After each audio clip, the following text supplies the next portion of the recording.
Then let's start. Hi, my name's Flo. I'm from Rails on Fire, a Vienna-based startup. And I'm going to tell you something about release early, release often, so continuous deployment, and why it is great in the cloud and why everybody should do it. So let's start. Short outline. So what am I going to talk about? At first, what is continuous integration? What is continuous deployment actually? Then why is it important? Why should everyone be doing, or at least thinking about it? Then examples. We are doing it, but are there any other bigger companies? Does it scale to bigger companies actually? And you do what exactly means, okay, how can we help you in doing continuous deployment for your application? So what does our company do exactly? What is the future of this? So is it going to get bigger? Where is it going? That's my opinion piece then on there. And what are some steps you can take today to get your applications in the cloud fast by deploying continuously on a regular basis? So what is continuous integration actually? I guess most of you already know this. It's running your tests, your builds on a continuous basis. Best is every time you change something in your repository, but as often as you can run your tests, see that every part of your system still work together, and see that everything still works. Best on every change. Then continuous deployment is the additional process of when you see everything works, taking these new changes and deploying them on your servers to your customers to see them. Yeah? What is the benefit of all of this? That whenever you deploy a new version of your code to your customers, you can fix small stuff. You see rapid iteration, but I'll go over that later on even more. Why is the cloud perfect for continuous deployment? So most cloud applications, like cloud platforms like Heroku, Engine Yard, are built for automated deployment. They have scripts in place or Git push or whatever they use to make it really easy for you to get new versions of your code out there. You don't have to go there in manually. You don't have to change anything manually. You don't have to download anything from anywhere or go into your servers at all. They are built because they have to be built like that, because it wouldn't scale if you have to go in there yourself and change it anytime. So they are built from the startup to work in this kind of manner, to automate deployment, to deploy with only one call, with one script call, with one command call, to make it really simple to deploy a new version of your code out there. They are very standardized. Like Heroku or Engine Yard, they are built on standard components. Linux, in their case, standard Ruby's or Java platform. These are all standard components that work on all of these platforms pretty much the same way. MySQL, Postgres, they all work the same. They have no magic built in that really changes the stuff that runs inside of their virtual machines, inside their servers, that you can't move to any other platform. So they're standardized, you know what you're expecting, you know what you're getting, so it's really easy to get your stuff going there. Then staging is very easy. It's very easy to take the environment that you have for your production system, take it, copy it, have a staging system where you can push your most recent changes all the time in there and see, did I break something? Did I change? What did I change? Is it fast? But the copy of your production environment still is pretty much the same as the production environment itself. This makes it very easy to test your changes, your applications, your new versions, your new features in something that is very much the same as your production environment, but still not accessible to users. So they have built-in automated rollback, or most of them have built-in automated rollback. This is actually one of the most important features for continuous deployment, or deployment in general, and everybody should have that. Because there will be a time when you fuck up. It happens. The day will come when you deploy something that just simply doesn't work. It happens to everyone. You need to be able to go back quickly. And they have these tools. They have automated deployment. They have migration of your data back to an early version, built-in backup systems. Yeah? You need all of these tools to be able to very quickly go back to a state that works, and then go from there, fix the bug, or fix the bug and release a new version. All of these platforms have these rollbacks built into them. And if you don't use one of those platforms, build something like that yourselves on your own servers, because you really need that. You need that automated rollback. You need to be able, with one command, to deploy your code, and with one command to go back to an older version that still works. Because otherwise, there will be the day when you sit till 5 in the morning to fix something, if you don't have something like that in place. And cloud platforms mostly already support something like that. So but why should you do continuous deployment exactly?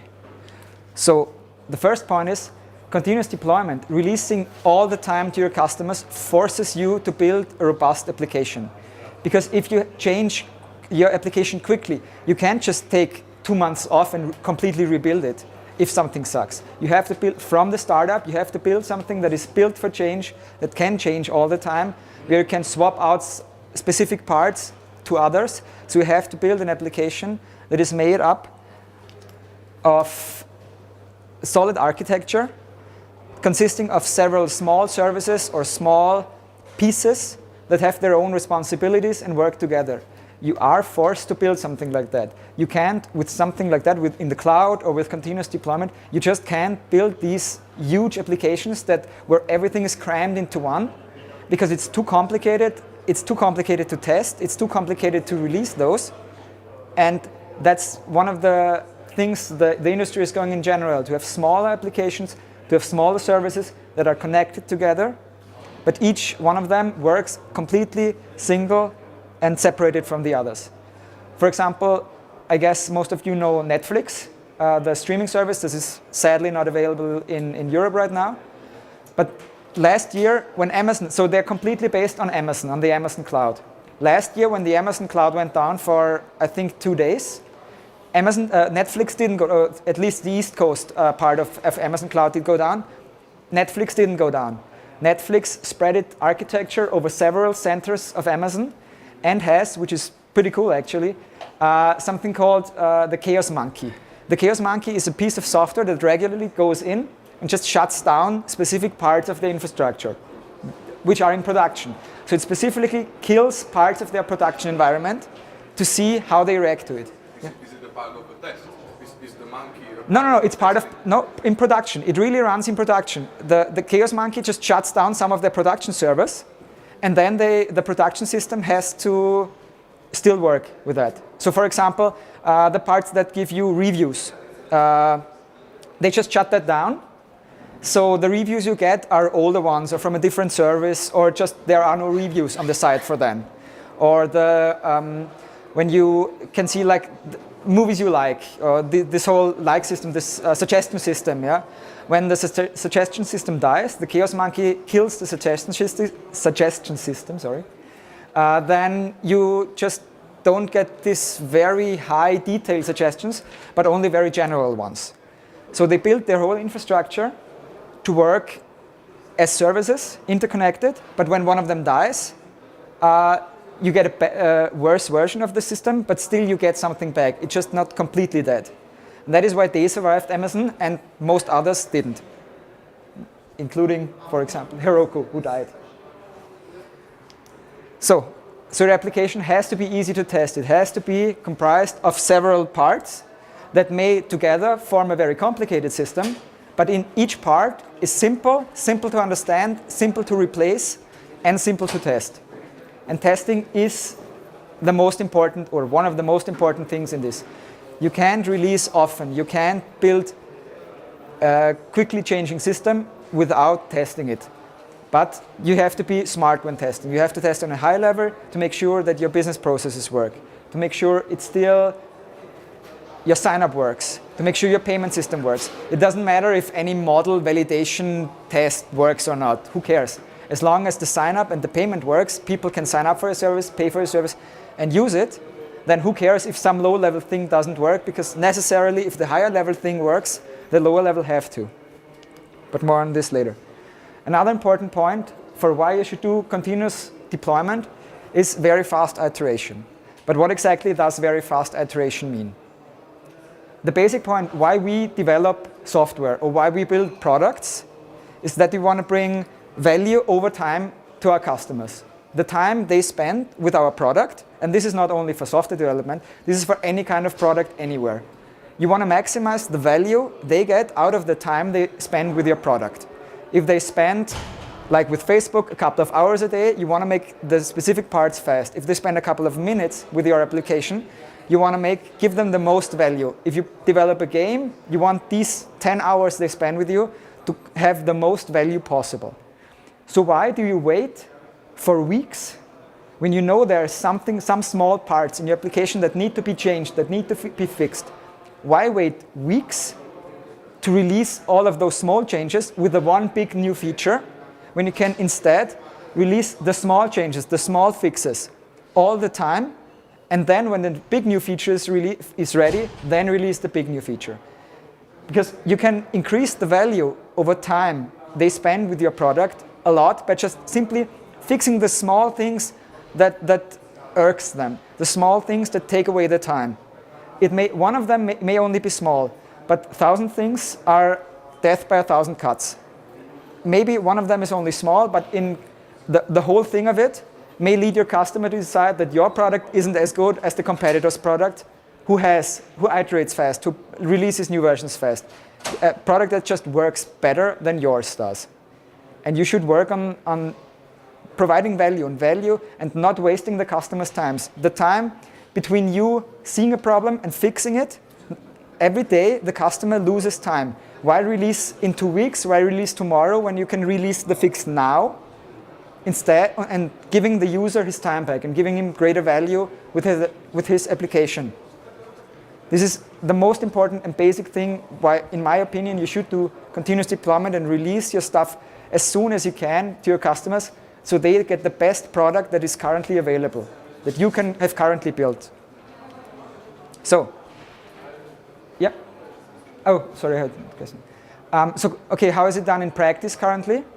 At Rails on Fire, we're releasing all of our website. So whenever we change something and push it to our Git servers on GitHub, it's released in a couple of minutes, basically. So we run all of our tests and release it in around 8 minutes. It takes around 8 minutes for a full circle to test all of our stuff and release it on our cloud. And there were numerous times when I talked to people on, we use Olag chat, for example, if you know that. That's basically a JavaScript chat in your website that your customers can talk to you, which is very helpful, really important.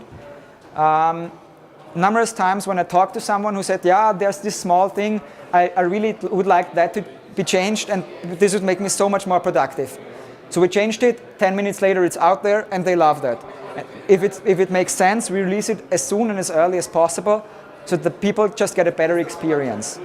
But we're a small company, so does an approach like this even scale? Yeah? Look like something like Prezi. Prezi, maybe you know that. It's a company from Hungary, from Budapest. Has around 100 people right now, does presentation software. It's really great. It's completely redefines how you can do presentations, and you should really give it a try.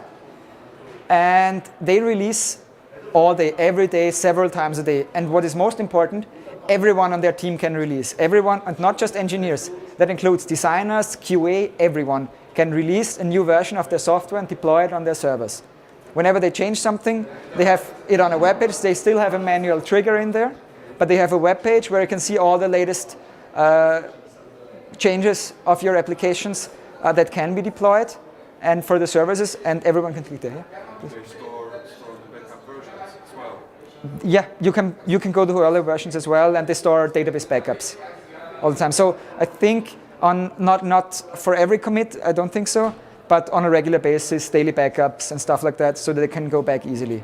And they have a lot of monitoring built in, so they track really everything you can imagine, really everything. So they showed me like a couple of days ago all of their infrastructure to test and to monitor.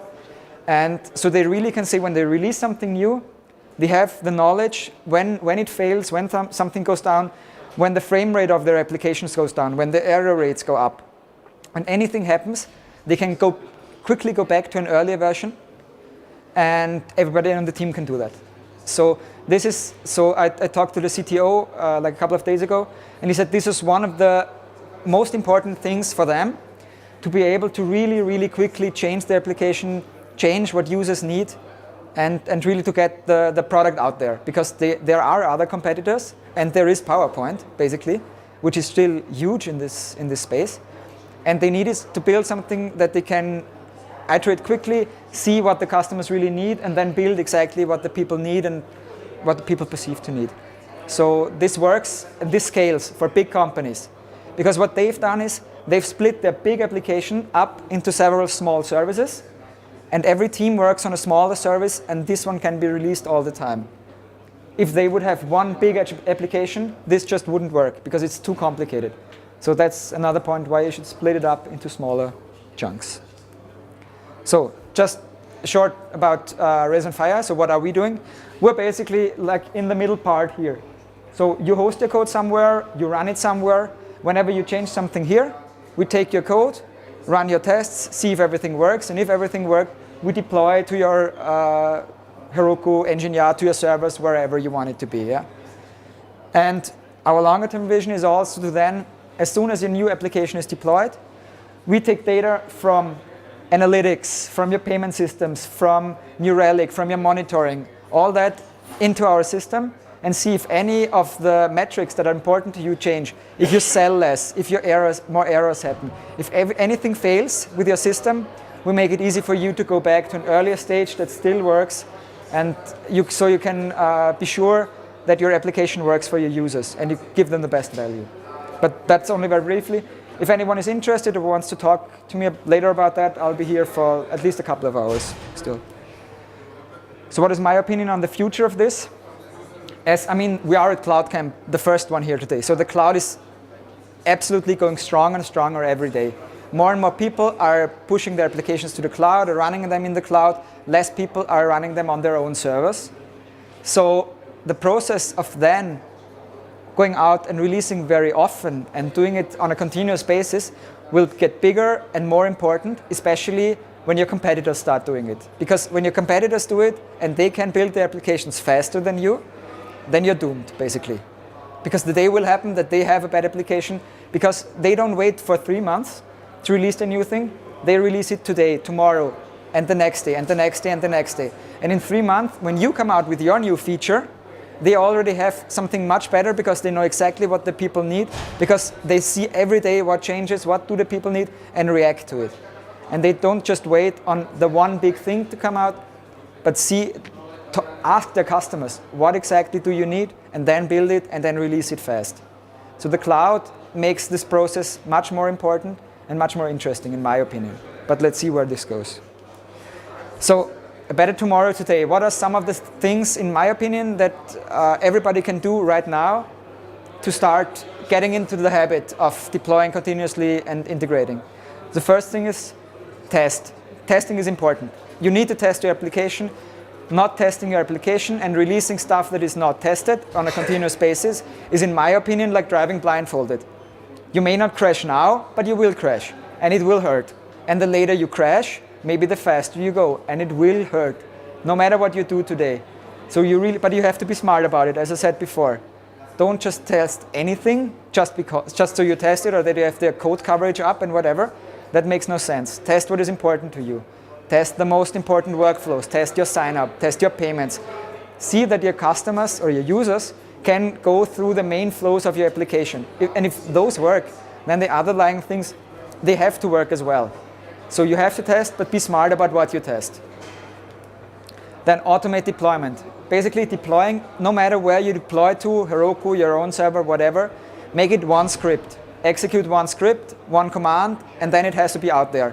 Because if it's complicated, you need to know a lot of stuff about it, where exactly you push with and which button to then press to do what. That's just complicated, and you will do it less often than is necessary because it's complicated. Everything that's complicated just doesn't get done. If you make it simple, you just get in the habit of doing it more often. Then also, as said before, automate rollback. Because if you know that you can go back to an earlier safe version easily, then you can try new stuff. If you're on the safe side, you know you can be safe again fast, then you're going to try some stuff that may be not on the safest side, but you know you can go back easily. So automate everything that you can run with one command, with one setup, with one simple step. You can go back to a safe version of your code.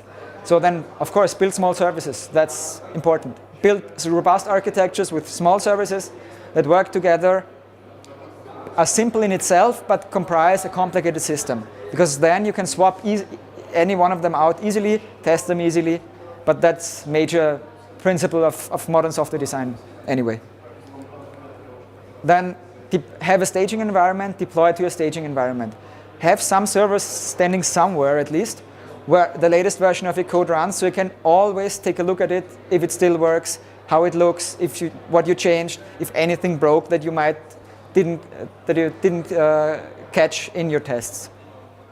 And then if you have a product that you use yourself, for example, you build a project management system, yeah? Use your staging environment. Don't use your production environment. Because if you use your staging environment, you always use the latest version of your code, and you see if anything breaks. And if you break it, you have to fix it because you use it yourself. Do not use your production system. Use the latest version of your code, so you know, and you have the incentive to fix it as soon as you fail, because then you need it. You need to work with it yourself. So run your staging environment, but also always run with your own latest version of your code, so you can be sure that it still works.